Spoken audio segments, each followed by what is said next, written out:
flip the script. Well, I'm glad I brought that out of you. I mean, it's like what happened to these old great game makers like Squaresoft. That was Chrono Trigger, Square Enix now, and I don't know if they did Secret of Mana, but like yes, they did. They used to pop out great stuff every other day. I have to quote real quick, Neo Blane's here. Money got to their brain. That's what it is. Hallelujah. Exactly. Money on the brain. Well, the other thing is with newer systems, you have more power, you have more capabilities for the hardware. There's just a lot more stuff to be considered, and nowadays graphics they basically outrank gameplay.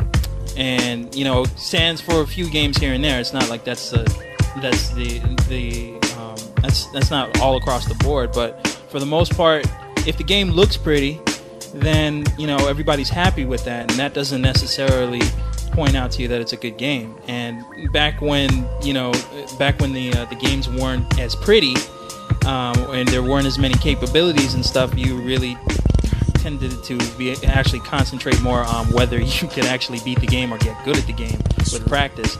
So, and like we were talking about this last show, back then, man, they made you earn it. Ninja Gaiden 1. Ninja Gaiden 1. I was going to bring that up. I was just about to say Ninja Gaiden and Strider. Strider was easier than Ninja Gaiden, and Ninja Gaiden 2 was retarded compared to Ninja Gaiden 1. You get to the last stage of Ninja Gaiden 1. Here's the setup. You get there, stage 6.1. You got to go through hell. You got to go through birds, flames, giants, other ninjas. Preach! Oh my God, everything is coming at you. You get past 6.1, you get to 6.2. You get to 6.2, which is the last stage. You're on the side of this castle, you fight this boss, you think it's over, but it's not. You gotta go into this castle and you gotta jump through all sorts of obstacles, and you get through all the obstacles, and you get to the last boss, and you die. and you realize you were stocked up because you went through 6.1, and you got all the weapons you needed. You get to 6.2, you're pimping. You got all the weapons you need, you're loaded. And you get to the boss and you lose everything. You start 6.2 with nothing. And you've got to restock, and it's terrible. And it's like I want to take the cartridge out and throw it across the room. That game was so hard. Thank you. What's his name? The dude that created Dead or Alive? Itagaki. F you, dude. F you. So I didn't even bother playing Ninja Gaiden on the Xbox because I knew that was going to be terrible. Majors did. You missed out. That was did I? That was Majors a beautiful did. game. I missed out on the aneurysm. That's what I missed out on. So Majors loved it, but it took like 3 years off his life. If anyone knows me, I'm a hater. Never the biggest fan of Xbox, but I played Ninja Gaiden. I was cursing so much, but it is an excellent game. Yes. Majors finally you need to play. It really has the heart of old school. Yes. When you play Ninja Gaiden, but you will never curse. That's right. So much in your life. Yes, you will. So many controllers. You will curse just as much, if not more, on Devil May Cry 3. I didn't curse that much on that one, but Dead or Alive 4 and all the other Itakages, yes, I cursed a lot and broke many controllers.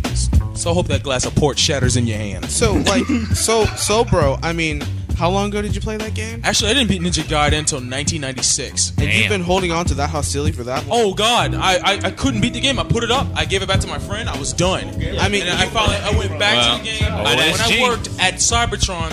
No, you know what? I didn't beat it till just recently. I played it at Cybertron. I played it all the way through, and I finally beat the game in the 2000s. I beat part 2 with no problem. But part 1, forget it. I might have to recommend a psychiatrist, dog. Oh, I know. Tecmo has effed my life up. Tell us how you really feel, bro. I'm cool, man. I'm cool now, man. I feel good. I got 3 words. I got 3 words for a hot ass game back in the day.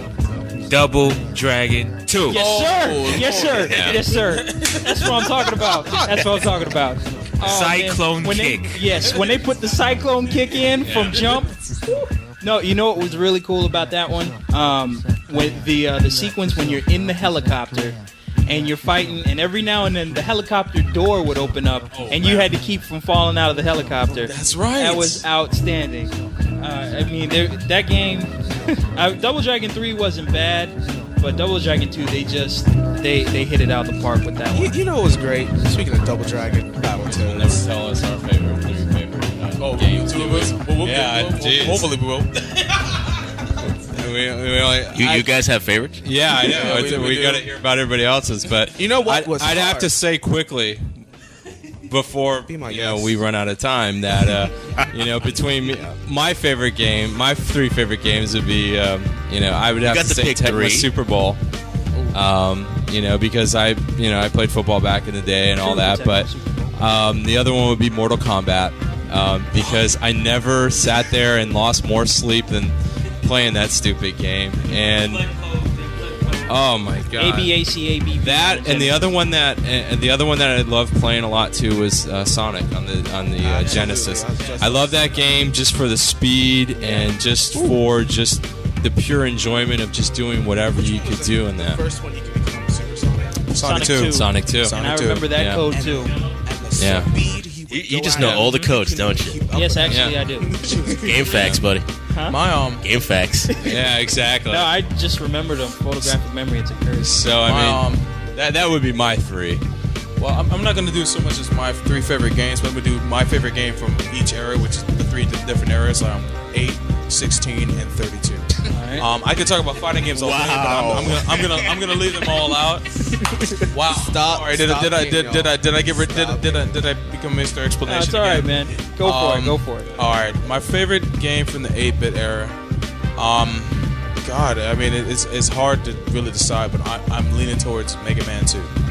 And Mega Man 2. That's a man's as game easy right there. as easy as it was to beat. I had never had so much fun on my Nintendo than going through that game. And that was my first Mega Man. Going through Mega Man 1, it was like chewing on sandpaper. That game was so hard. Question What? for Mega Man 2. Did you ever figure out the cheat where you plug in your second controller? Yeah, where you can like super jump. No, wait, that's part 3. But What's with these cheats? I didn't have none of these shits when I was playing these I games. just sat there and played straight up. I can't remember if it was part 2 or part 3, but when you're fighting a boss Yeah. and you plug in that second Thank controller you, Internet. and you push a couple buttons on the second controller, Right. the boss will just stand still. I never saw that. You never saw that? I knew anything about that. Holy The boss would just be frozen. You just tear the shit out of All it. right, 16. man, that is something for the damn So what's your testers that 16? they missed. What's your 16-bit era? My 16, AJ mentioned it Era- before. My era- 16-bit era game. My favorite many one ever is Chrono Trigger. I think that is my favorite RPG experience ever. And it's not the most intricate RPG out there, but I never had so much fun playing an RPG than I did Chrono Trigger with all the alternate endings. But the fact that you were traveling through time, and although it wasn't very intricate for traveling through time. I mean, there was a lot of holes in the plot. It was just a fun game, and there were so many ways to beat it that I commend Square and the guys that moonlighted from Enix to make it.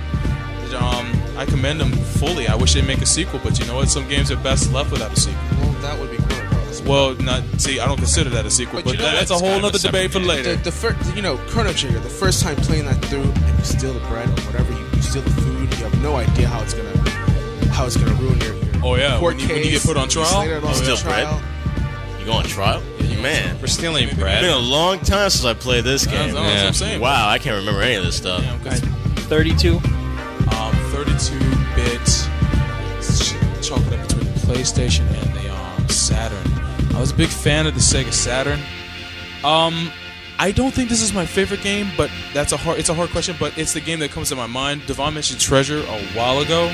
I know where this is going. Yeah, Say it. my favorite game, two of my favorite 32-bit games are Guardian Heroes on the Sega Saturn and Dragon Force on the Sega Saturn. And not to go into too much detail, but Guardian Heroes was like a side-scrolling beat 'em up with RPG elements in it. Yeah. You raise levels as you kick so much ass going through these stages, and you could choose different paths, and you choose different parts of the storyline that was ongoing. You had different characters you could pick. It was just so much fun to just go through this game. You could play up to 6 people in the versus Wasn't mode. there that one dude It was that looked ridiculous. That looked like Mr. Fujisawa? I think karate so. dude? Yeah, there was a karate dude, Mr. Fujisawa from El Hazard, but now I'm getting real nerdy here. And then the other game, Dragon Force, was like this strategy RPG where you played one of 7 kingdoms, their leader, and you had to unite the other kingdoms by taking them over, which doesn't sound like it makes a lot of sense. But it was very addictive to playing. I spent a lot of weekends playing that and watching my Kind of brothers what they play do it. in real life. I'm sorry. And it's very hard to find now, but those were fun games back then. But anyway. And that was our most lively session so far. But we got to take a break. We got to pay some bills. And I'm sure we'll be talking about old school games for quite a bit. for incoming shows. There's plenty of content there. But you can reach us once again at ftspod.podshow.com. You can hit us on MySpace at myspace.com/FTS Shinjuku. And of course, we're coming to you from the Old School Gamers Network at osgnetwork.com. And we'll be back with the next segment.